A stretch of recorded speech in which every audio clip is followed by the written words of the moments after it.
Alright everybody, how are you doing? Now, I just finished Hellblade, and rather than giving a fake review like I normally do, I prefer this time to actually tell you my honest opinion about this game.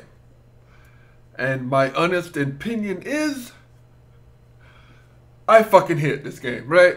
There's no two ways about it. I dislike this game. And I'm not saying that from a place where I didn't think the game was well made. I think the game was enjoyable to a certain extent. I thought it was very well done. I think they achieved what I believe they went towards doing. And what they went towards doing was trying to piss me the fuck off and confuse me. So they succeeded. And I hate it. I absolutely hate it. You see, look, if you're looking at this review, you know that you know the chick's crazy, right? You know she's fucked in the head. So we're gonna start from there. You begin the game as Serena. I can't pronounce her name. It starts with an S, right? And she's fucking nuts, right? They established that from the beginning. She's crazy, and by the end of it, you're going to be crazy because you have to listen to all the things that she is listening to. I think about 3 hours into the game, because the voices wouldn't stop at any point, they're always rambling on, I just put my hands over my head and just took a little break while and pressed pause. It was, what's that term people use? Sensory overload, right? It just kept feeding into it. There was no respite. Very rarely would you have a moment where there's not somebody whispering in your ear, go this way, go that way, don't do that, oh no, does she see us, does she know we're here? The voices in the head, you know, they were pissing me off. But it does make me think that if someone actually had to deal with that for quite an extended period of time, then those people would be very, very tired and depressed, right? Maybe a little jumpy at times. Once again, I think the game achieved what they were going for. But one thing I admit that I did not like about the game, keep in mind I do hate this game, I'm just saying that it's a good game. But one thing that isn't good about this game is how the environment, oh sorry, not the environment, yes, you know, we're gonna go with that. How the fucking environment loops around itself. You see, in this game, there's no HUD, right? So there's no map. You don't know where the fuck you're going. So, what you're going to have to do is backtrack like there's no tomorrow. So I hope you're ready to keep going back and forth, because if you don't have a very good memory as to where you've been, well, you're a dumbass like me, and you're going to spend quite a large amount of time trying to figure out where the fuck you're supposed to be going. And when the voices are whispering in your ear while you're already frustrated that you don't know where the fuck you are, well guess what? Now you're doubly frustrated, and the game is even more feeding into that whole we're gonna fuck with you thing, right? Oh, and let's not forget the best part of the game. The puzzles. The puzzles, oh God, the puzzles, they're so great and so fun. You see, while you're lost, you're going to have to go oh, I'm sorry, did I just say go somewhere? Using the term go actually makes you think that you know where the fuck you're going. So let's change that. What you're going to have to do is you're going to have to wander your ass around until you find a puzzle.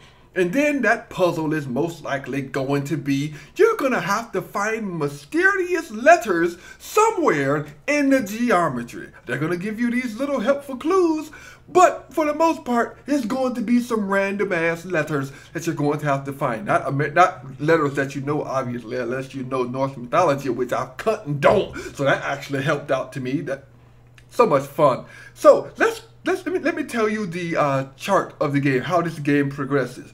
Here's some crazy shite in the background.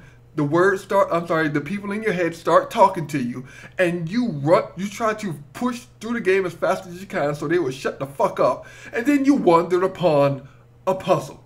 That puzzle is find the letters. Then you finally find all the letters, you move forward a bit, and if you're lucky, oh God, if you're lucky, you're going to get involved in some combat. Because combat is one of the few places in the game where, you know, the voices actually shut the fuck up. And that is quite important. The only thing they ever say is, ooh, watch out, ooh, watch out. Oh my God, this shit is fucking bananas. Look, understand what I'm saying, right?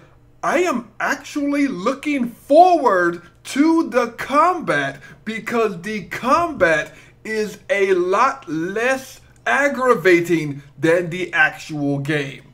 During combat, they are not talking as much, and I don't have to deal with all the voices in my cotton head during the combat. It is simple, it is familiar, it is relaxing, and the moment combat ends, we jump back into crazy land, and I have to deal with this shite all over again as I wander around looking for another puzzle. Alright, now I want to praise Ninja Theory for this game in a certain manner because you see, this game is only $30, right? But to me, this is a full AAA experience in terms of single player. And you can see where they cut corners in times of budget, right? This isn't I don't think this is a fucking spoiler, so I'm gonna tell you, right? Alright, in the game, there is a low amount of enemy types and the combat is very limited, right? But other than those two things, the game is beautiful, right? It looks amazing. The combat, for what there is of it, it feels responsive and it feels kind of like God of War. The impacts feel heavy when you hit. And I like that, right? I thought when I first started the combat, I thought it was going to be just cheap and shallow, but no, it serves its purpose. And it does a great job of getting you through the story without you feeling bogged down by anything. And that's to their credit because they could have easily messed up any part of that and it would have just fed into it. But no, you, as this little girl, you feel strong.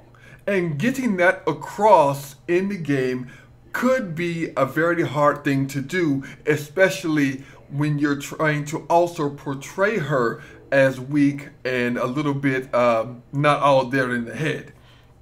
Because I don't know if I've said this already, but I'm pretty sure I have, and that is that this chick is crazy, bat shit insane, right? All the stuff that's happening, I'm not gonna say that, but as you play the game, you understand why she's messed up. And, oof, I love it, and I hate it. I hate it because I will never play this game again, won't even touch it, got no inkling to do so.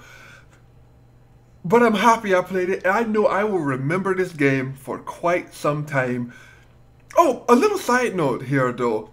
There's a part in the game that very much feels like survival horror, right? You know that thing that so many other companies have been fucking up and not being able to do right?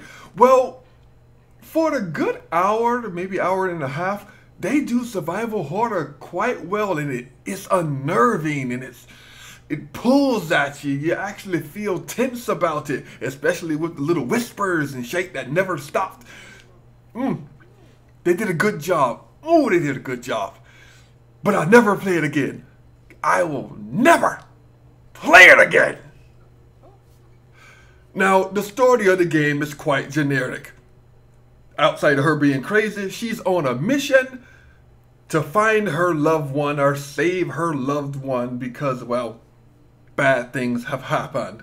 And you know, that's fine. That motivation has been in game since the beginning. It's pretty much Mario and Peach just reversed. I have to go save them, or you know, some things like that. And people are, I'm sure somebody's gonna see it. Oh, so it's Dante's Inferno, but in North. Look, right? I didn't read that shit. I don't know. Maybe it is. Maybe it's not. She could be. Look, I said this before, and I'm gonna make sure I say this right. Since she is crazy, all this shite that you're going through, it can all be in her head. Her boyfriend could have punched her and she fell out on the floor, and this is what she's dreaming about. She could be taking a trip to the bathroom, and since she's so batshite, this is all the stuff. You don't know. You don't know, do you? You don't. Until you finish the damn game, you don't know. And even then, the game is such a mind trip that you can't even be sure of anything anyway. Also, in the beginning of the game, this isn't a spoiler, it says that dying continually will make you lose your progress in the game. And guess what? They're right. They're fucking right. But not in the way you think you are, but maybe it is in the way you think it is. This game is a fucking mind trip, and I hate it. I love it, and I hate it so much. I'm so happy it's over. I'm not playing any more games like this for quite some cutting time. Well, alright, well, let's move on here. The environments, right? I want to talk about the environments because everything looks so nice. Everything look there. The different environment pieces that you can go through in the game. I think it's the perfect way to describe a woman. 1 minute they're crazy, and then they ride that crazy train for the rest of their life. But in the middle of that crazy, you will see things like darkness, depression, and sometimes they just want to be a little girl and frolic through the forest, all the while staying fucking crazy, right? That's my experience with women. 1 minute they're nice, 1 minute they're sweet, but all throughout their whole life they stay in crazy mode. And I figured, well, you know what? Since I love women so much, I'm going to play this game. And this game confirmed what I've always thought, that women are fucking crazy. So to any man out there who wishes to play this game, you're going to experience the life of a woman and what she thinks about while she's in a relationship with you. I promise you. Play the game and just say to yourself, okay, this is my girlfriend, and watch the 7 shades of fuckery emotions that she goes through, and you're going to be right on track to understanding women. And yes, I know that particular part of this video had nothing to do with the game, but that's alright, because most of the game has nothing to do with the damn game. It's just whispers in the dark for some reason. And I think that's a song. Wait, is that a fucking song? That's right, in the middle of this review, I'm gonna Google some shit, right? Whispers in the dark. Oh shit, it's a Skillet song. It is Whispers in the Dark. Play it right now.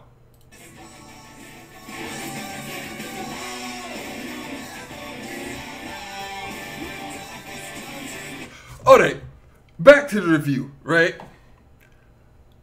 The game is, to me, a clouded, jumbled masterpiece, and I wish everyone gets to play it, right? Because I have not played anything like this. I'm not even sure in my whole cutting lifetime. And that's a hard thing to say, because I've been playing games since the age of 5. And I don't think I've ever played anything quite like this. Anyway, you all take care. Subscribe if you like my video. Dislike if you didn't like the video, which I'm pretty sure most of you didn't. But if you're going to dislike the video, can you curse me out in the comments so I can feel better about myself? Anyway, you all take care. And for those of you who decide to stick around, I'll see you in my next video.